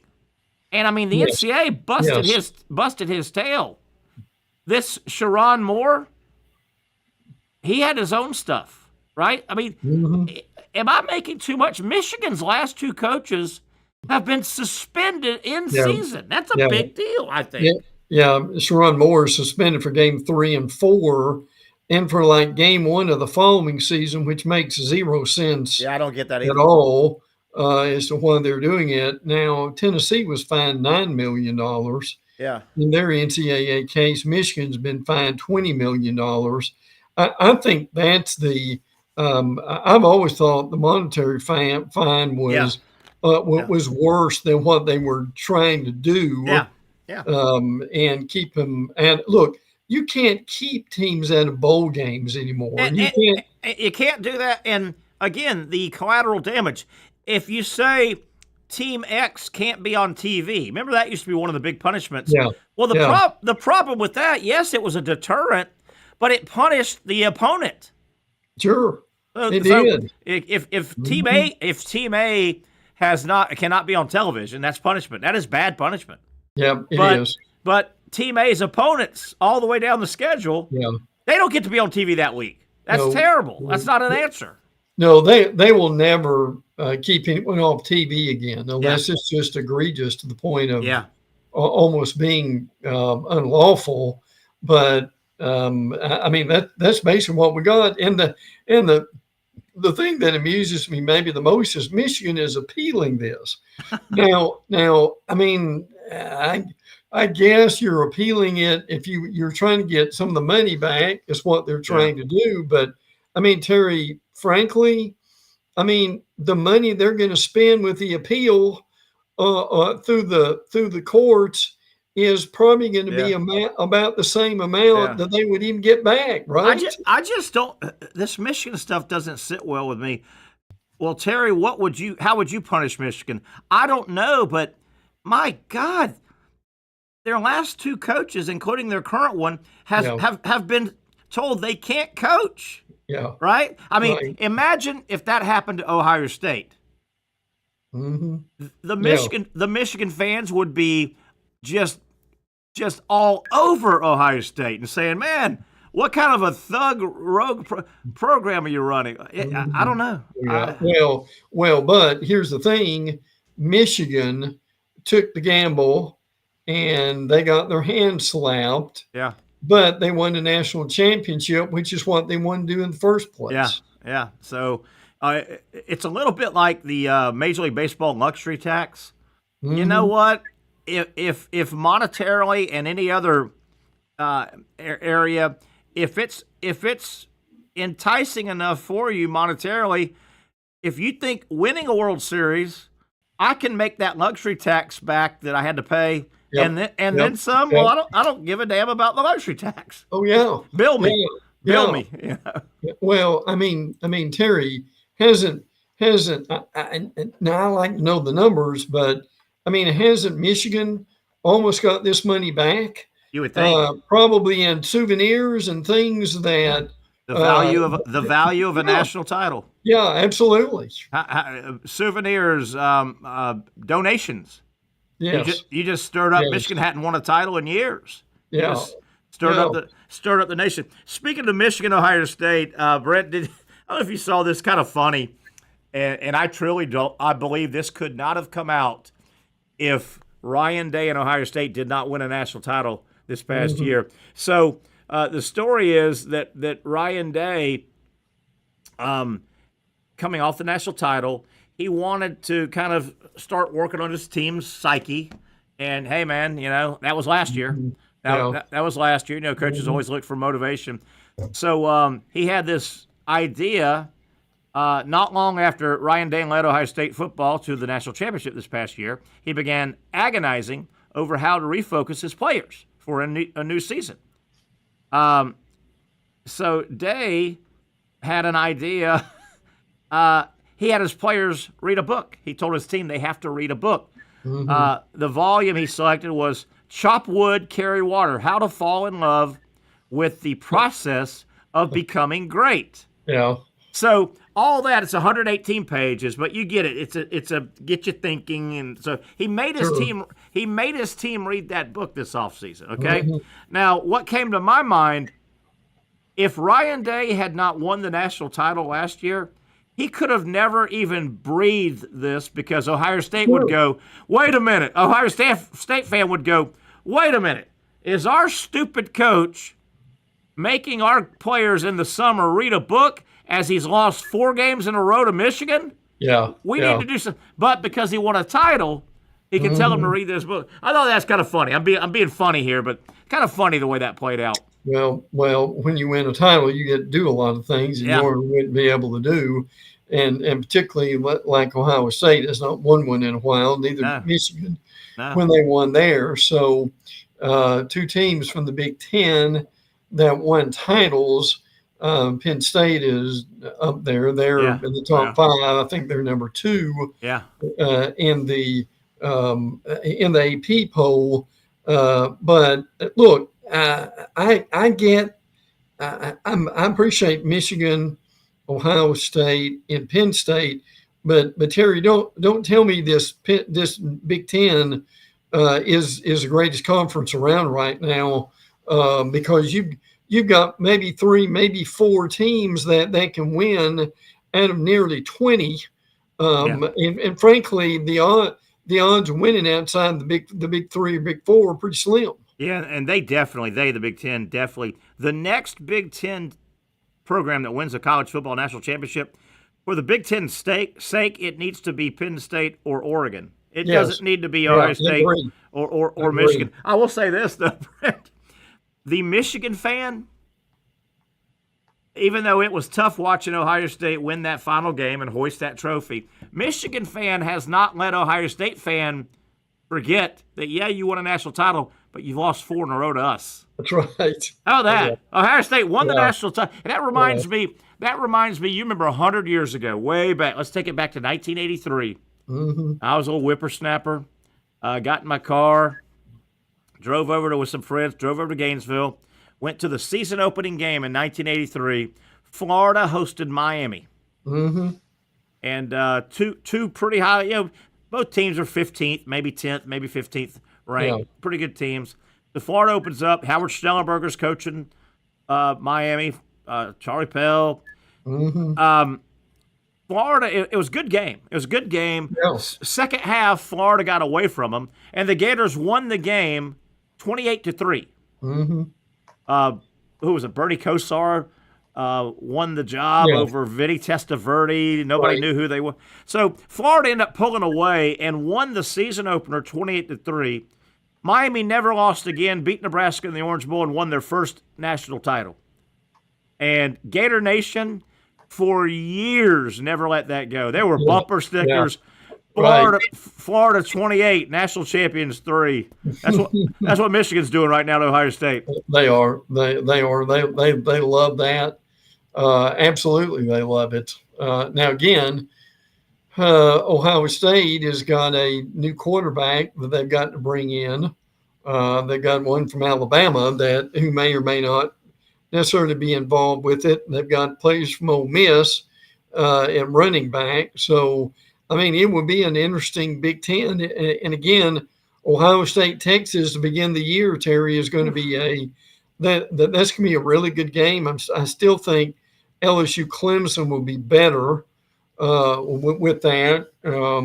So all in all, man, it's hard to believe we are now we're a week away from college football. Week 0, and we're 2 weeks away from, or less than 2 weeks away from, one of the favorite weekends of the year. Yeah. Is Thursday, Friday, Saturday, Sunday, Monday. And to me, that's the start of college football. Oh, yeah. That week. Now, Yes. I'll peek at the games next week, and I think there's one or two, Kansas State maybe, or somebody. And that game of the game in Dublin is the first week, is it? Is it not? Yes. Yeah. Yes. And you know what would be nice? The one thing that helped last year was the Dublin game had Florida State, Georgia Tech. Sure did. So it was everybody wanted to watch it. I remember watching the hell out of that game. Yeah, I did too. I didn't care. I didn't care and don't understand why they had to go to Dublin, Ireland to play that game. Oh yeah. But that was a fun game. Yeah, you know Haynes King is back at Georgia Tech. Yeah, he sure is. He's a nice college quarterback. He's a nice college. Haynes King is probably in year 6 or 7. Yeah. Was with Texas A&M at some point. Terry, is it not this year but next year? Doesn't Michigan go? Michigan plays.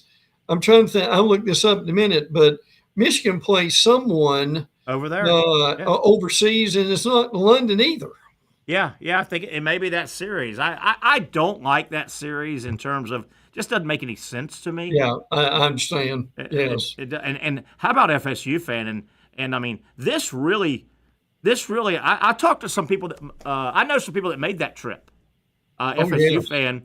Yes. And I mean, sports is an inexact science. I get it. It's one of the only reality shows you really have. Yeah. You just don't know what's going to happen in sports until it happens. But, man, I talked to several friends of mine that made that trip, and, I mean, FSU stunk it up. Yeah, they did. Georgia Tech wins the game. On a field goal, yeah. On a field goal. And, yes, you got a trip, and a lot of people went, I mean, that wasn't cheap. Oh, and I talked to some of my friends that made the trip. They're like, God, how about what a brutal flight home. I mean, now you saw stuff and you made it a vacation, but you sat there and went, did we just drop $8,000? Yeah. To go 4,000 miles to see our team get beat, and we got to fly back another 80 hours to get home? Yeah. Well, the bigger story there was how well Georgia Tech played. Really did. How well Georgia Tech played the rest of the year. Yeah, they were good. I like their coach. I like their program's turned around. They probably should have beat Georgia. Yeah. Oh, yeah. 13-12. But Terry, that thing was 13-12, and I never really thought for a minute Georgia would lose. Did you? No, I didn't. I thought they were going to win. But I'm telling you, the way that program is played, that series is played out, I think Georgia fan, they wouldn't say it out loud. I think Georgia fan, and I think Kirby and those boys say, hey, Georgia Tech's going to be a handful here for the next few years. They really are. Oh, yeah.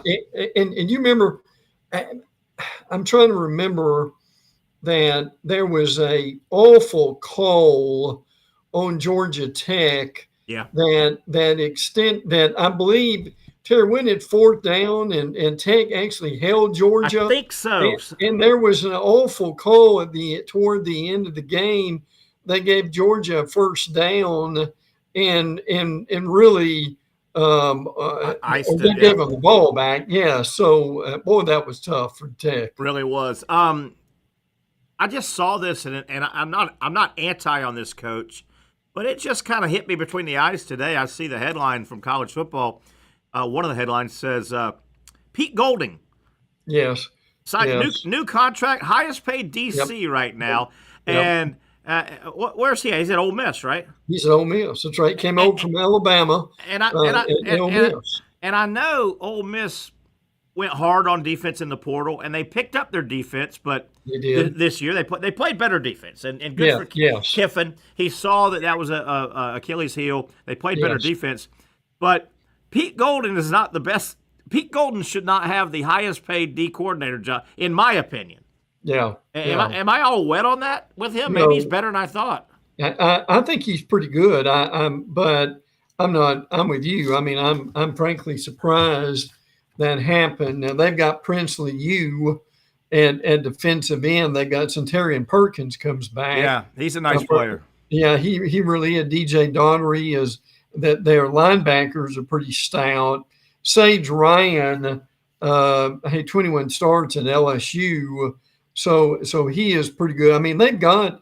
I mean, the offense is going to be good. Yeah, sure. But I can tell you right now where Terry, they were headed straight to the playoffs, but last year just it was crushing for them to beat Georgia and then lose to Florida. Florida really kept them at the playoffs. Yeah, I was at the game, and Florida played well, and they did. And some things went their way. The big receiver Harris, I think, went down like the third play of the game or third drive of the game, and it looked like Florida had nobody to cover him, and then he hurt his hamstring. But yeah, it was a weird year the way that played out with Florida. And you're right, man. I mean, that was winning you're in. I mean, oh yeah, and you make a good point when you're a program that you're chasing one or two teams. And Ole Miss has been chasing Alabama, and Ole Miss has been chasing Georgia. Yep. And you finally catch them and pass them. I mean, they beat Georgia up pretty good. They did. They really did. And then no knock on Florida, but then they go drop the ball against Florida. They go drop the ball against Florida. And I'll tell you a couple of big moments in that game. And qualify this under the sometimes sports is about, the little story, I think I can. Think I can. Yeah. Early in the game, and they did it Florida had about 2, maybe 3 out of 5 attempts. Ole Miss had the 340-pound guy on defense. That they would hand the ball on 4th and 1, 3rd and 1, 4th and 1, and he never got stopped. Yeah. And early in that game, national televised game, here comes that guy, and Florida drills him and stops him. And they stopped him a couple times that game. I think that, in a weird way, Florida went, we can play with these guys. Oh, yeah. Well, and to your point, if Florida plays that game in September or October, there's no way they win that game. They get drilled. Oh, they do. But they played the game in November. Well, that which made all the difference in the world. That now they played. They played the game in frankly in late November. They ended the year with Mississippi State, but yeah, it was a huge 2 huge wins for Florida to basically end the season against LSU and Ole Miss, both those games at home. I was on with our buddy Bill Shanks a couple days ago this week. Bill, obviously the dominant sports radio guy in Central Georgia, known all over the state. Great guy. You're good friends with him. So he wanted to catch up on Gator football, and we talked a little Georgia football. I'm still very, very intrigued by this year's Georgia team. Yeah, I agree. And I get it. I know how far they went, but some of the luster came off. Some of the It did. Last year, and this happens to all pro, you just can't stay. It's easier to fall down than get up, right? Sure. But last year, I know they had a good year and they got in the playoffs, but some of the luster came off. Some of the only team that can beat Georgia is Alabama, right? I'm not so sure Gunnar Stockton's going to be guaranteed better than Carson Beck. Yeah, I think the team overall will probably be better. Yeah. Don't you think? Yeah. And now, they've got a pretty good group. Nate Frazier and Josh McCray at running back. The wide receivers, my Lord, have got to be better. Noah Thomas, Zachariah Branch, Kobe Young, tight end Oscar Delp. They've got to be better on the offensive line. Drew Bobo. Yeah. Boy, I hope Drew plays well. That's going to be unmerciful on him. between he and his father. Yeah, the starting center is Mike Bobo's son. Yes. Yeah. And Bobo has caught some heck from Georgia He Nation sure over the years. Yeah. Oh, yeah. But again, now, I mean, Georgia, Marshall and Austin P, before they play Tennessee, they got a week off before they play Alabama. So they've got 2 easy games to prepare them for SEC play. And, you feel like they lost luster, but Georgia knocked off Texas twice last year, right? Yeah, they did. How about that? Yeah. How about that? Yeah. They knocked them off twice. But Georgia's far from falling back. Don't get me wrong. I'm not saying they're, but you can only stay on top so long. And Florida hasn't beat them straight up in a while. Gator Nation thinks they can beat Georgia now. Yeah. And Alabama still thinks they can beat Georgia. And you could pick 3 or 4 other programs in the SEC that they're not down 7-0 before the ball's kicked off like it has been, right? Right. Oh yeah. Yeah, absolutely. Now they don't play LSU, they don't play they don't play South Carolina either. But I mean, they start off early with Tennessee. They're just better in Tennessee. That's just right now they are. They are. Then they've got kind of an iffy October at Kentucky at Auburn. They're better than Auburn on any given day. They've got that return game with Ole Miss 2 weeks before they play Florida, and then they've got now that Texas game. The great thing for them is they play Bama and Texas and Ole Miss at home. Yeah. How's that for a home slate? Yeah. Oh man. Well. Yeah. I mean, we talked the other day about that's why their tickets are about 2 or 3 times more expensive than they were last year. And more. Speaking of tickets, and that's how it happens. I mean, supply and demand, and you win a lot, your tickets go up. Did you see where Gator basketball all of a sudden those tickets just went up? You could head over to Gator basketball on a random January, February, Saturday. Right. Yeah, and you go enjoy some lunch and you get out there under $100. Hey, sure. Now Florida's Saturday schedule in basketball at home, it's unbelievable. I mean, they bring a bunch of good teams in. I've got the matchup though, Brent. Today is the 15th. Okay, tomorrow, obviously Saturday the 16th. You add 7 days to 16. That takes us Saturday the 23rd. Iowa State, Kansas State, very watchable. That's the double. That's the Dublin. That's the Dublin game, and that's a nooner. Right. And then there's not a whole lot there. Really. I mean, you could do highlights. So I wish they could beef that up. I wish they could. If they're going to do this abbreviated weekend, first weekend, you got to put at least one game. Absolutely. Yeah. I agree with that. I mean, can you imagine, Terry, if they'd have put Clemson LSU on? Can you imagine the audience for that game? Yeah.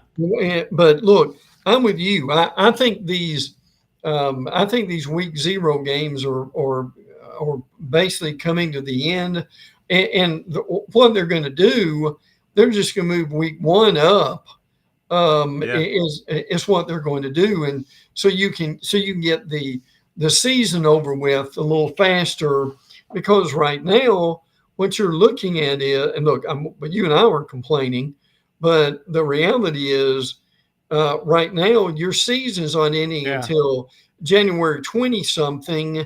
And Terry, if it may not stretch out far, but if we go to 16, the national championship game may be January 25th? Well, that's like 26th or something like that. That is like, well, here's the issue though I've got with this silly week 0. You've got the college football fan.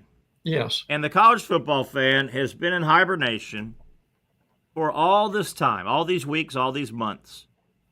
And this happens every year now. Okay, college football really starts August 23rd. Well, Iowa State, Kansas State, and then there's nothing else. Okay, there's five or six games. Right. So you held us in hibernation, and that's what you gave us. Okay, then the following Thursday, because the NFL doesn't start until the following week, so the NFL doesn't have Thursday. You go, okay, we've been in hibernation. They really didn't give us much that Saturday. Thursday, there's a bunch more games, but almost nothing. Boise State is at South Florida. I want to see what Boise looks like, and Florida plays South Florida, so I want to watch them. But, I mean, you look around, they've held us in hibernation, and there's just nothing. Nebraska, Cincinnati, 9 o'clock that night. So the first 2 days of college football, they really give you nothing. They really give you nothing. The best game to open the season is that Friday night, August 29th. Yeah. And I wish that game was on the 23rd. That damn what do we got? Baylor and Auburn. Baylor and Auburn. Baylor and Auburn is a good game. Georgia Tech, Colorado. Right there. Split those up, man. Those are 2 watchable games. Yeah, and look, that Baylor Auburn game is humongous for Auburn. Yep. I mean, Auburn needs to win that game badly, and Baylor, frankly, is a better team. I mean, Terry, I understand, frankly, that, and that they didn't make much of it. It probably doesn't mean anything, really at all. But the problem is your quarterback at Auburn, who comes over from Oklahoma. I understand he and the coaching staff got into it a little bit. Jackson Arnold this week. Yeah. I'm still not convinced. He may be fine for them. Yeah. I'm still not convinced that Jackson Arnold's going to set the woods on fire at Auburn. Yeah, it'll be interesting to see how that plays out. But yeah, you heard a lot of talk. You read a lot of talk that there were some heated moments. The Saturday, August 30th, man, this is what a nice day. And there's a couple hidden games here. Nobody but you and I will appreciate. But, I mean, Texas, Ohio State right out of the gate on Saturday the 30th, which this is really the start of college football. If you ask me. It is. This is the start. Sure. Also at 12, which I don't like, Syracuse is at Tennessee. Yeah. You got to keep an eye on that game just to – what's Tennessee going to run out? What are they going to look at? Here's a game. Here's an odd game, I think. And I don't know much about Southern Miss, but did you see this? Yes. Did you see that Southern Miss is hosting Mississippi State? Yeah, they sure are. That is odd. Yeah. And, State's not very good. I don't know if Southern Miss is supposed to be good. Jeff Levy doesn't need to go lose that game. No, he really doesn't. But, I mean, they're still predicting Mississippi State to win 4-5 games, I mean, at the most. And by the way, that Syracuse-Tennessee game is in Atlanta. Yeah. Which would be interesting. And I give the SEC credit. I don't remember the conference doing this if they've ever had in it like 6 of their main teams on the road. Yeah, strange. So it's kind of, you got a couple nice games at early at the noon hour. That'll wrap up and get us right to the 3:30 slot of games. Alabama, Florida State.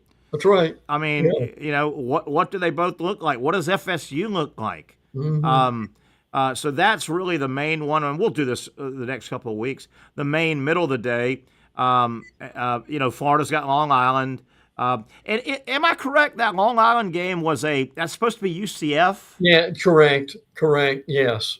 And they just had to get someone in there to play them because UCF had to pull out because of their new conference affiliation. Yeah. Well, my understanding is, Terry, I may be mistaken on this, but I understand that game was supposed to be at UCF. I think it was. I think it was one of those 3-game series. Florida gets 2, but UCF kind of said, "Wait a minute, we'll sign it.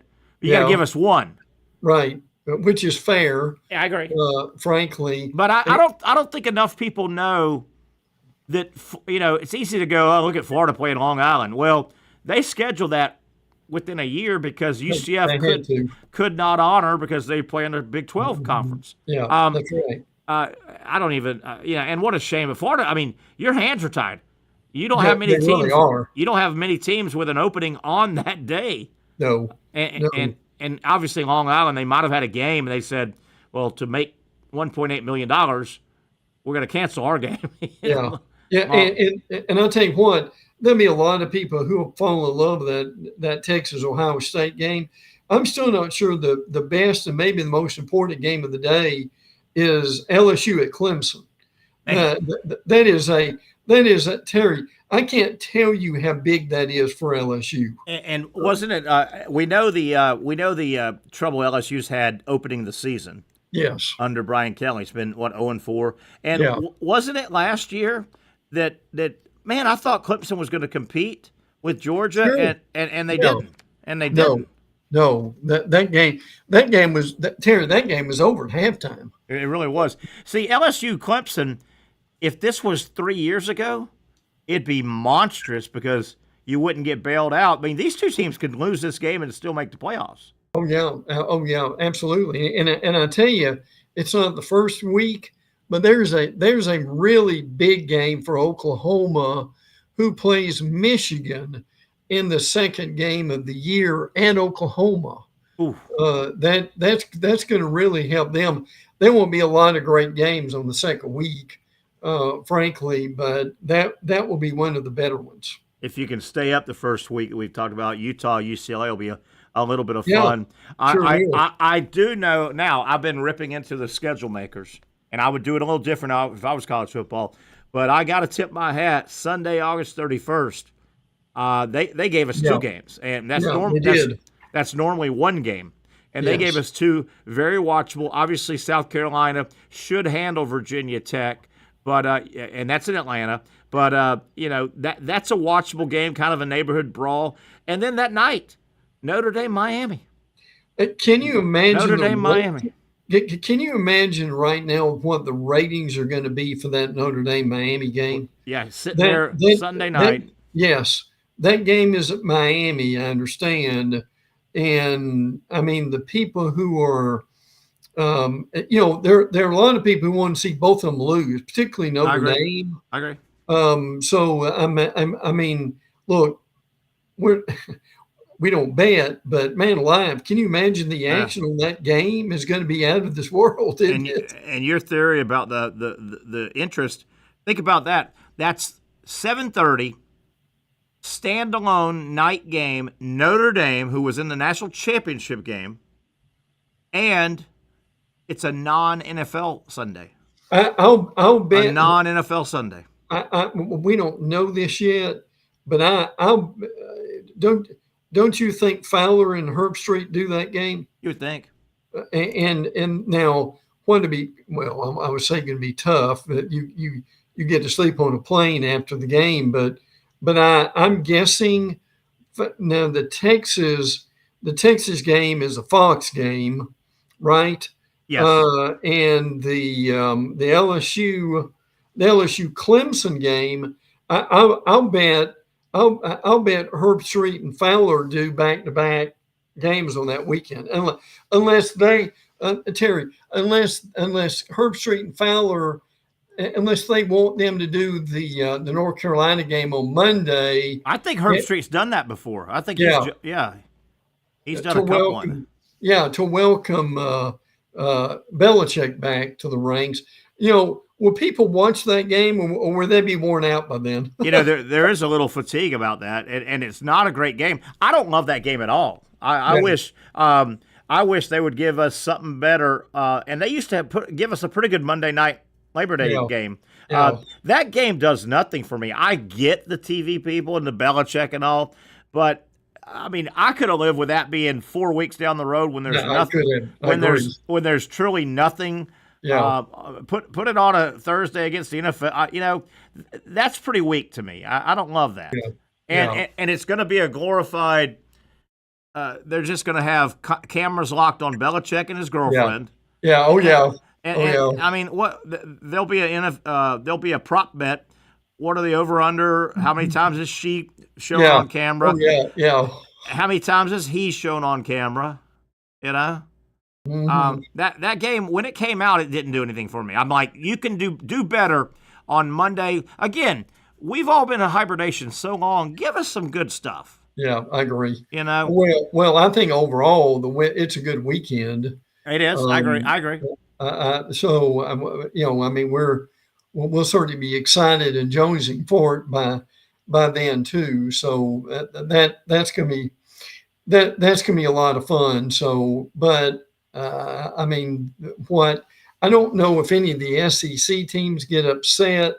I mean, you just never know what might happen. Yeah. In these games.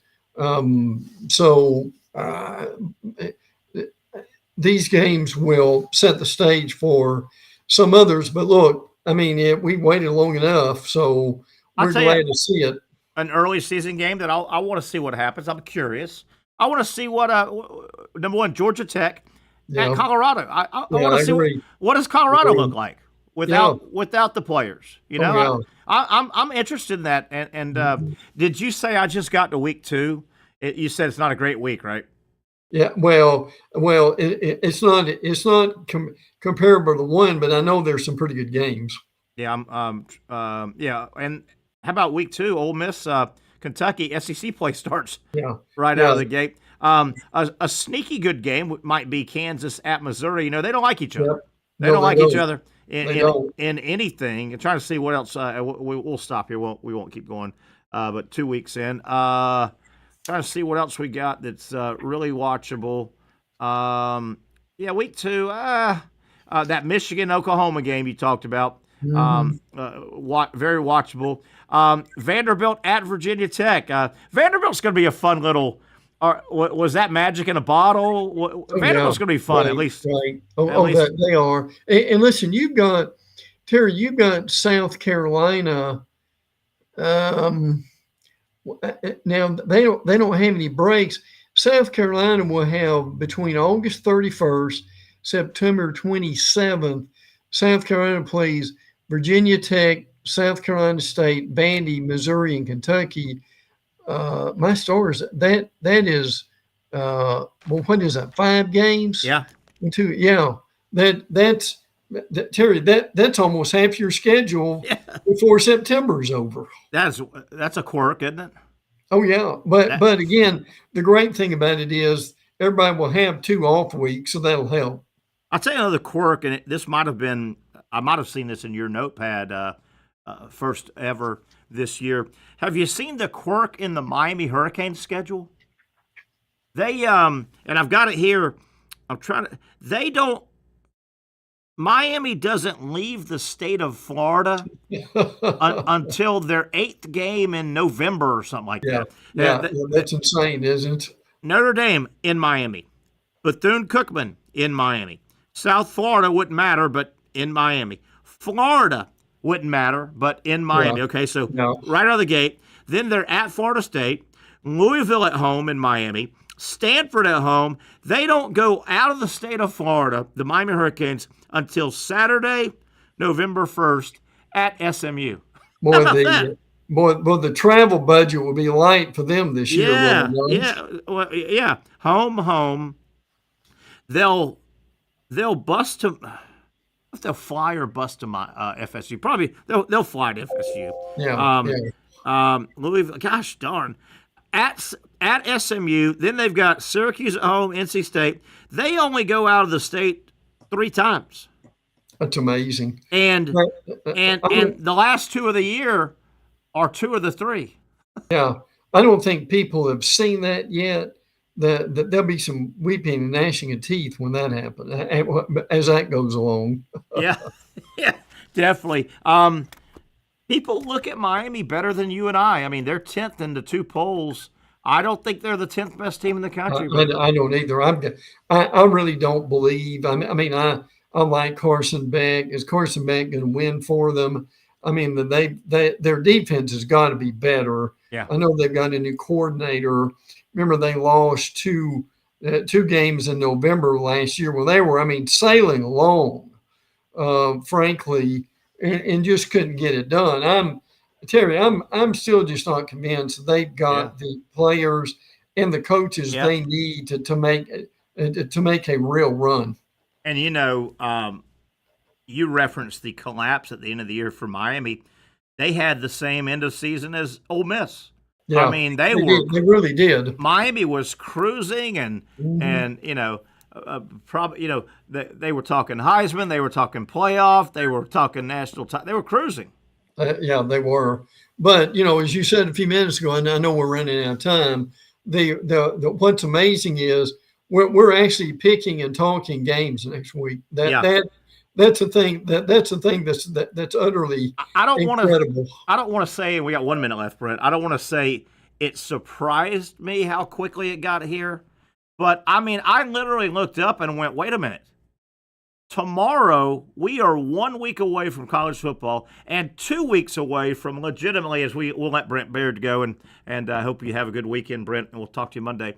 But 2 weeks from tomorrow, I think it's the real start of college football. So there you have it. That'll just about wrap things up. We'll get back together on Monday. We didn't get a chance to get to baseball. It'll be a fun weekend. Every day will be fun with Major League Baseball as teams are stretching leads. Teams are getting back in the race. And we'll get back into baseball on Monday. All right, that'll just about wrap things up. Had a good fun Friday and a good fun week. We'll get back together on Monday, 4 o'clock, for the next edition of the Young and Norvelle Show. Have a great weekend. We'll talk to you Monday, everybody.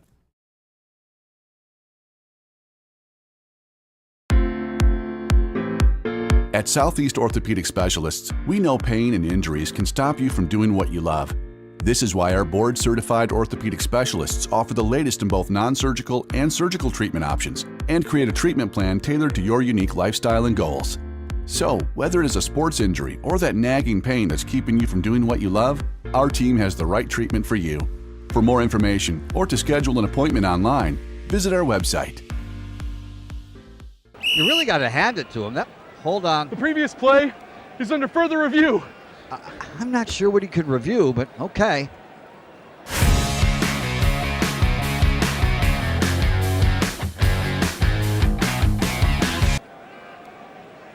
Sure has been a while.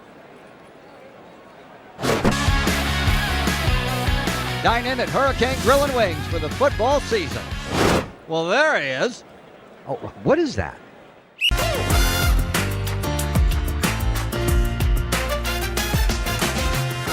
Empower a future, inspire a dream. It's a bold but simple mission for the Jacksonville Police Athletic League known as Jags PAL. Help the next generation of kids in Jacksonville shape a brighter future. Their after-school programs, teenage leadership programs. There's community outreach. This has been just an awesome opportunity to be out here with my colleagues and do something good for the community. It's really been an interesting opportunity to just see everybody work together in a way that we don't normally in the office. And there's sports.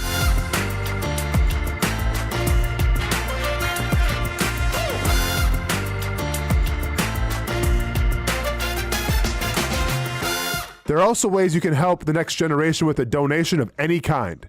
Just visit jaxpal.org to get more information. Empower a future, inspire a dream with Jags PAL.